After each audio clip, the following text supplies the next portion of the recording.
Hello students, मैं आप लोग के बीच में नया वीडियो वो ग्रेविटेशन चैप्टर का मैं ला रहा हूं। What is gravitation? देखिएगा, हमारे बीच और आकाश में, ब्रह्मांड में बहुत से पार्टिकल ऐसे रहते हैं ना। एक पार्टिकल हमेशा आपस में अट्रैक्शन करते हैं और रिपल्सन करते हैं, अपनी ओर आकर्षण भी करते हैं, विकर्षण भी करते हैं। वैसी स्थिति में बोलूंगा फोर्स ऑफ अट्रैक्शन और रिपल्सन। यहां पर देखिए, दो पार्टिकल के बीच में जो अट्रैक्शन होता है, the force of attraction between two particle is called gravitation. अब मैं बोलूंगा small g. What is small g? ये पृथ्वी है। पृथ्वी के बीच में देखेंगे कि ये पार्टिकल और ये अर्थ के बीच में जो अट्रैक्शन होता है उसको मैं बोलता हूं small g. What is small g? The force of attraction between the particle and earth is called small g. What is gravitation? The force of attraction between two particle is called gravitation. अब देख रहे हैं कि some important of escape velocity, मतलब पलायन वेग। इसे एक क्वेश्चन आना ही आना है, बहुत भी है क्वेश्चन पूछ सकता है। The escape velocity of moon, the escape velocity of moon, what will be the value of escape velocity of moon? इसका जवाब होगा 2.3 किलोमीटर पर सेकेंड। उसके बाद What will be the value of escape velocity of Mercury? इसका value होता है 4.28 kilometre पर सेकेंड होता है। फिर बोलता है कि the escape velocity of the earth, इसका वैल्यू होता है 11.2 किलोमीटर पर सेकेंड होता है। जुपिटर का एस्केप वेलोसिटी, इसको हिंदी में बोलता हूं पलायन वेग। जुपिटर का पलायन वेग होता है 60 किलोमीटर पर सेकेंड होता है। सूर्य का जो होता है 618 किलोमीटर पर सेकेंड होता है। अगर क्वेश्चन पूछा जाएगा कि what is Newton's law of gravitation, तो कैसे आप लिखेंगे इसको? What is Newton's law of gravitation? बहुत भी क्वेश्चन है, तो इसको मैं बोलूंगा F into F2 F is 1/r²। इसको मैंने बताया था, द फोर्स ऑफ अट्रैक्शन और repulsion, the force of attraction और repulsion is directly proportional to the product of masses of the two particle. Second number में बोलूंगा द फोर्स ऑफ अट्रैक्शन और repulsion is inversely proportional to the square of distance between two particle। वही मैं लिखा हूं यहां पर, इसका सब कंपेयर करके मैं लिखा हूं। Capital G equal to F_r² by M1 into M2। अब देखिए, फोर्स का डायमेंशन क्या होता है? M_L_T-2। डिस्टेंस का होता है L²। M1 इंटू M2 का, देखिए M1 का बदले मैंने कैपिटल M लिखा, M2 के बदले कैपिटल M कैंसिल, प्लस से ऊपर आकर के माइनस L इंटू L² करेंगे तो L3। देखिए T पर पावर -2, ये हो गया कैपिटल G का डायमेंशन हो गया। अब इसी का SI यूनिट मैं लिखा हूं।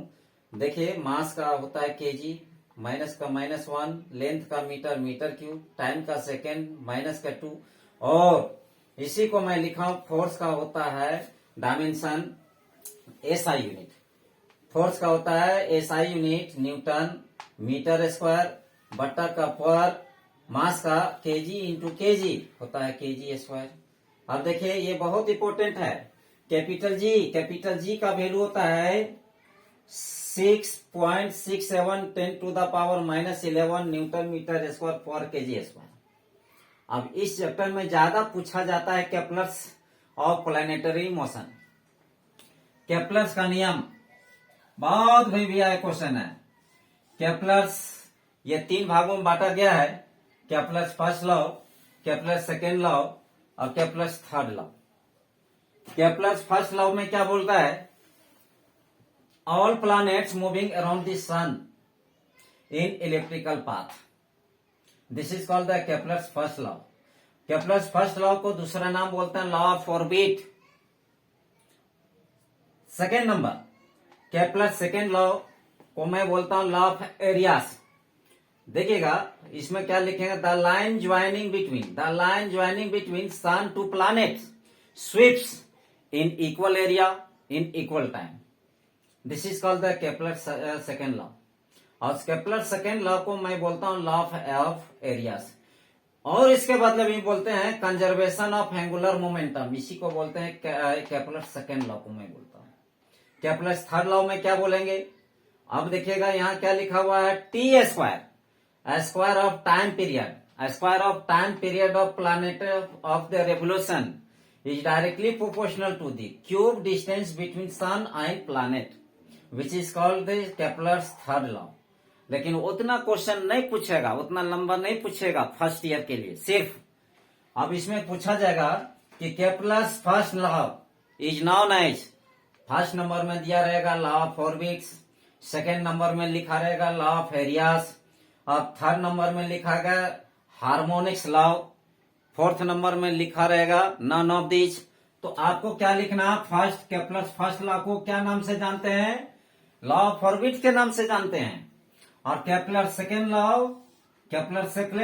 लॉ को मैं बोलता हूं क्या चीज है, is known as law of areas, चाहे इसको मैं बोल सकता हूं कंजर्वेशन ऑफ एंगुलर मोमेंटम के नाम से जाना जाता है। यही ऑब्जेक्टिव में आता है। अभी ऑब्जेक्टिव जस्ट मैं भी बताऊंगा। Kepler's third law is known as harmonics law, चाहे ये वाला दे देगा, इसको जानिएगा कि केपलर्स थर्ड लॉ के नाम से जाना जाता है। Next question, height of geostationary satellite. Geostationary satellite का हाइट कितना होता है? 36,000 और 35,800 किलोमीटर। ये ध्यान दीजिएगा, ग्रेविटेशनल फोर्स हमेशा डिपेंड करता है मास पर करता है। एक चीज और है कि फर्स्ट लॉ सैटेलाइट का लॉन्च किया गया था 1957 में। 1957 में मैं इसी क्वेश्चन को मैं जस्ट दोहरा रहा हूं। मैं बता रहा हूं Kepler's law of planetary motion में क्वेश्चन कैसे पूछा जाता है, वो मैं यहां लिखा है। यहां लिखा हुआ Kepler's first law. Kepler's first law को मैं जानता हूं, क्या लिखा हुआ है यहाँ, फर्स्ट लॉ। फर्स्ट लॉ को मैं जानता हूं क्या चीज है, लॉ ऑफ ऑर्बिट। इसका जवाब ये हो जाएगा। अगर यहीं पर अगर बोल देगा सेकेंड लॉ तब, तो सेकेंड लॉ में आपका ये हो जाएगा। यहाँ ध्यान में रखिएगा सेकेंड लॉ, यहाँ क्वेश्चन पूछा जाएगा Kepler's second law is known as, यहाँ जवाब हो जाएगा लॉ ऑफ एरियास। फिर अगर क्वेश्चन थर्ड बोला जाएगा Kepler's third law is known as, यहाँ पर लिखेंगे हार्मोनिक्स लॉ। तो इसमें क्या लिखेंगे, third law, harmonics third law. ये थर्ड लॉ का मैं जानता हूं, इसको ध्यान दीजिएगा। सबसे पहले क्या है, फर्स्ट लॉ में किसका जानते हैं, लॉ ऑफ ऑर्बिट, और सेकेंड लॉ में लॉ ऑफ एरियास, और थर्ड लॉ में हार्मोनिक्स लॉ। क्वेश्चन और सेकेंड नंबर में और मैं बता रहा हूं, इसको दिमाग में बैठा रखिएगा। सबसे पहले क्या है, केपलर्स फर्स्ट लॉ को मैं जानता हूं law of orbit. Kepler's second law को मैं बोलता हूं law of area. Kepler's third law को बोलता हूं हार्मोनिक्स लॉ।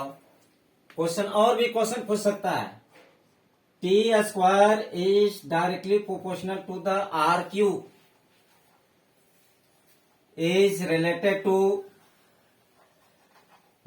टू क्वेश्चन यहां पर लिखा रहेगा Kepler's first law. B number में Kepler second law, C number में लिखा रहेगा Kepler's third law. Kepler's third law आपको क्या करना है, केपलर्स थर्ड लॉ में करना है। देखिए केपलर्स थर्ड लॉ में क्या लिखा हुआ है, ये वाला टर्म दिमाग में बैठा रखिएगा, केपलर्स थर्ड लॉ। ये सारा सारांश है ग्रेविटेशनल में। ये सारा चीज बढ़िया से पढ़िए, नहीं समझ में आता है तो आप कमेंट बॉक्स में डाल सकते हैं, और लाइक और शेयर करना ना भूले। बड़ा मुश्किल से बहुत मेहनत से मैं वीडियो मैं बना रहा हूँ। जय हिंद।